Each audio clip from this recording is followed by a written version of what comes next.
What is up, everybody? Welcome back to the channel. Philip August, your host, and today, by customer request, I'm going to show you how you use an iron decon to decontaminate iron removal, iron particles on the surface of the paint while using a rinseless wash method. I've seen this question come up quite a bit. It's a great question for those that do rinseless washes. Should be most everybody at this point. If not, we'll try to convert you in the end. So when I'm looking at the vehicle, I noticed a couple of things. There's three problems we need to solve with a paint correction, a proper paint correction. First, we need to wash the vehicle off to get the loose dirt from the surface. After we get that done, we have two other problems. We have what's called above surface contamination. It's bonded materials stuck to it. It could be bug guts, it could be a plethora of things, but it's bonded, did not come off with the wash step, okay? And I'll just go ahead and tell you now, if it didn't come off with a rinseless wash, it ain't gonna come off with a soap, okay? So I'll just go ahead and nip that in the bud now. So once you get that done, you got a clean slate to work on.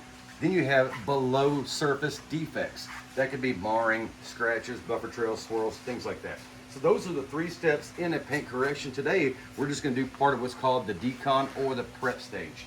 Now, I'm gonna preface this by saying we have our own iron removal. It's called Purple Rain, American Detailer Garage. I love the product. It foams up, it clings, it sticks.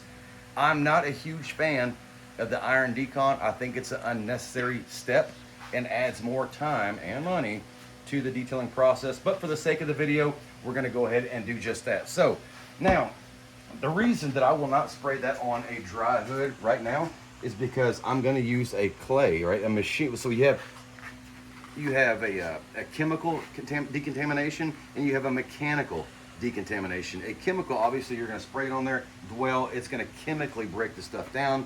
A mechanical decon is when you're using a clay bar, just so you guys know. If I'm gonna do that, I don't want dirt on the surface or I'm just gonna scratch that car all up. So this process, what I'm gonna do is grab Wipeout. We'll go over these products in time and I'll explain to you. You'll get to know Wipeout and F-Bomb very, very well. Okay, so with the rinseless wash, it just depends on how much dirt is on the surface. This will be a whole separate video as far as how wet I want my towel. It just depends. We're gonna break all this down. We got nothing but time. Notice I'm not gonna do a pre-soak on. There's no need to. If you wanted to do a pre-soak, you could use Wipeout or you could use F-Bomb. I am gonna use F-Bomb for the bonded bugs right up here, okay? So, there's some bugs right up here. I'm gonna spray some F-Bomb on that.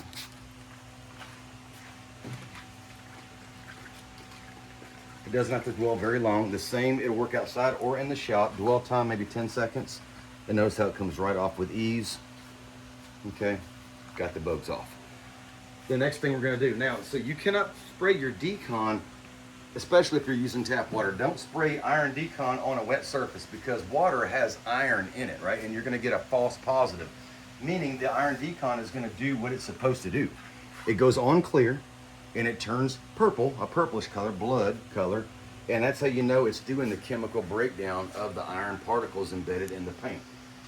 Have you ever seen a white tailgate on a truck and it's peppered with orange dots on it? That's iron that has rusted, embedded itself into the clear coat and rusted over time. So I have a dry surface now, okay? This is my wife's car. You're gonna see me do a lot of work on this, but this car is pretty much decontaminated, but for the sake of the video, we're gonna pretend like it's not. What I'll do next is I'll take Purple Rain. All right, notice how it foams, it cleans. That's great for wheels. You guys tell me in the video if you say, no, don't discontinue it, keep it, Billy. All right, so what you're gonna do at this point, you're gonna have dwell time is what you're gonna have. This will turn purple. It depends on the level of contamination on the surface as far as how long it's gonna take to turn. But ideally, and you'll see it on a lighter colored paint, it will immediately start turning a purple color. Instead of making a hour-long video, we're just gonna pretend like it's turning purple, it's doing the work. Here's what I like to do. I like to do a chemical decon and a mechanical decon. If I'm going to do that, most of the time I don't do a chemical decon, I do a mechanical decon. That will get rid of most everything. All right, so here we go. Straight lines, you don't wanna go in circles because that will create swirls and it will stick out. Somebody's gonna say, well, Billy, don't straight lines create scratches too? To a degree it can. Our eyes can't make out that shape of the scratch. Okay, so there you go. You could do that. One mistake I see detailers do a lot, especially with a panel wipe, is they spray it onto the surface and immediately wipe it up. Guys, it's a chemical. It's supposed to sit and dwell. right? It's there to help you, to assist you in the detailing process. Allow that product to do its job. Now let's just say a few minutes went by, we're ready to go, we're gonna go ahead and wash it back off. Somebody's gonna watch this video and say, man, you sure you can do that? You know, it's not gonna contaminate the bucket that you're in. It's not gonna contaminate the bucket. Purple Rain and most iron decons are pH neutral, right? They're pH neutral. Most of your iron decons stink, like raw eggs or rotten eggs. Ours does not. Purple Rain, it smells well. And as you can see, it foams up and clings to the surface. That's what people want. That's what they're looking for. With everything that we make with ADG, I'll teach you over time, we have you in mind, the business owner. Predominantly the business owner in mind, where cost and time are paramount, right? So we want to cut down on unnecessary products. I hate having redundant products. It's very frustrating trying to train somebody and they have a shop full of redundant products, right? That just looks like mass confusion. The goal of American Detailer Garage is to solve problems. That's what we do. There's more than one way to skin the cat, and a lot of it's just up to you, what you want to do. So the way that I just did this, I'd probably do that if I'm a hobbyist, right? And I want to just take my car out on a Saturday and just spend all day loving on my car. You might do that, okay? I think what you're going to find if you go out and do a good mechanical decon, everybody should have a clay bar or a clay mitt or something like that. That's going to get probably 90%, 95% of the removal off of the surface, depending on your technician skill, right?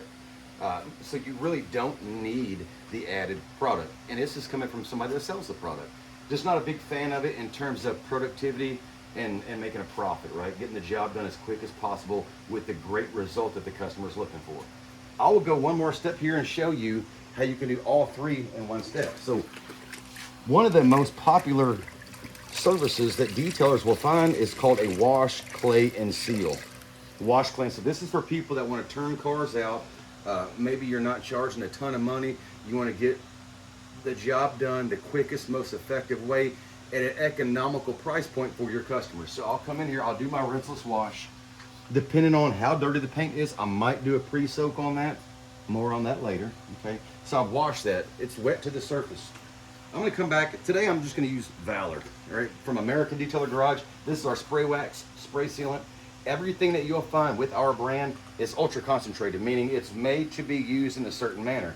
This is so concentrated that you can spray it onto the wet surface, apply it liberally.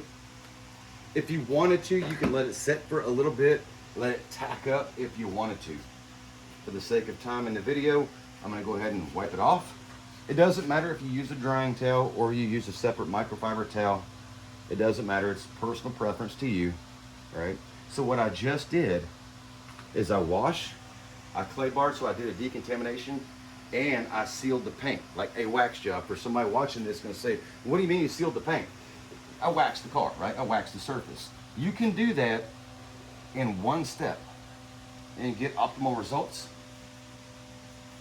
Though I have several pressure washers in my shop, I have found over the course of my detailing career, they're unneeded, right? A lot of times they're unneeded. There's always a place for it, but in terms of profitability, hey, what about inconvenience? I'm in this shop, I got crowded stuff everywhere. I obviously cannot get my hose out here and soak this whole car down.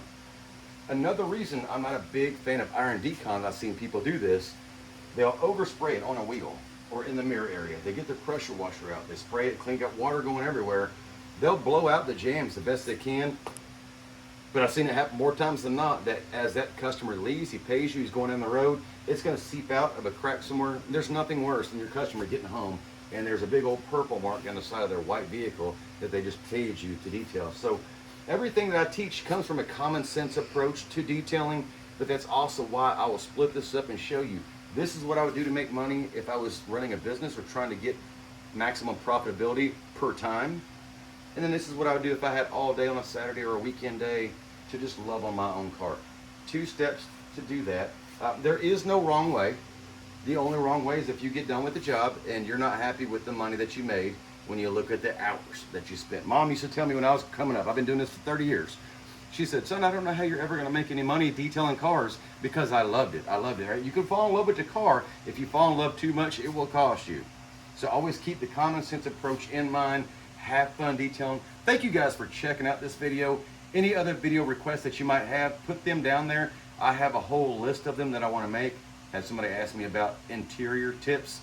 That's a golden step right there. If you can do interiors, nobody likes to do interiors. I'll show you how to do it easy and have fun doing it and get exceptional results in record time. Thanks for checking out the video. Like and share this. If you like the video, tell somebody else about it. We appreciate the support, and until next time, happy detailing.